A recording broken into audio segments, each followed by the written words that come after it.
Nambabastos na siya sa mga tao dito sa Duterte. Nag-i-enjoy yung mga tao dito. Siya yung gumagawa ng gulo. Tawagan mo kasi. Hindi ko matawagan kasi binlock ako.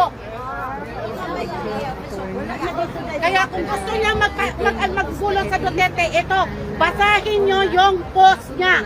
Binababoy tayo ni Aldo.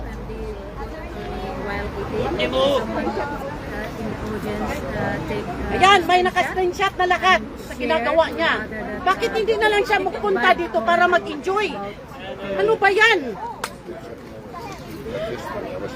Yun talaga gusto niya, pahiyaan? O sige. Tama na, Day. Kumakain tayo ng maayos dito. Ano ba yan?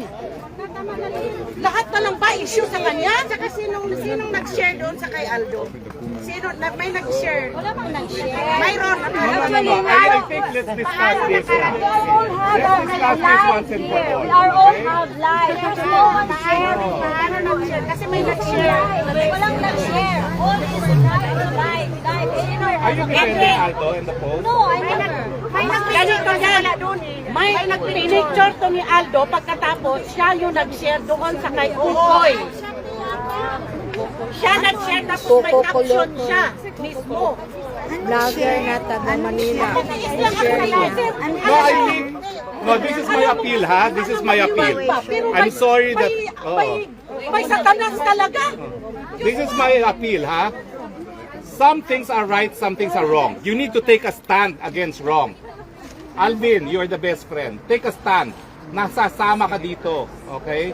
Kawawa nga Lahat naman. Birthday ng mo pa tao naman. ilang sa'yo because of your association with him.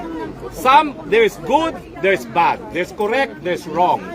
Okay? Hindi ko alam kung ano pang pinost niya, pero ako yan siguro, no? Ikaw, sir. Ano na naman nakasulat? Sabi niya, nagsaya ka sa humba. Kung kinakain mo na yung humba nila. Pa spaghetti. Mami, can I pay for the whole humba? Ako naman nagluto Oo sa nga iyo eh. ito. I'll pay for the whole humba. I'll pay for the whole humba, ha? Yung I'll pay humba for the ako whole humba. nag-sponsor sa humba. Oh, Huwag pero yung ganito. pakialaman No, ha. no, wait. Para sa lahat yan. Pero ito ang sinasabi ko once and for all, The Hague. Merong tama, merong mali. You have to take a stand kung mali. Kung mali ang ginagawa, paalam nyo. Kasi akala niya, sunod-sunuran kayo sa kanya eh. That's why he gets away with it. Kaya nga kailangan na magwala You minsan have to eh. take a stand. Nasisira tayo rito, all because of him. Hindi, walang right. Pag Diba? ganyan mga taong walang Tama or mali. Diba? My goodness, food. Kakayahan tayo. Oh my gosh, food. At saka, Sinisigaw niya yung birthday ng kaibigan niya.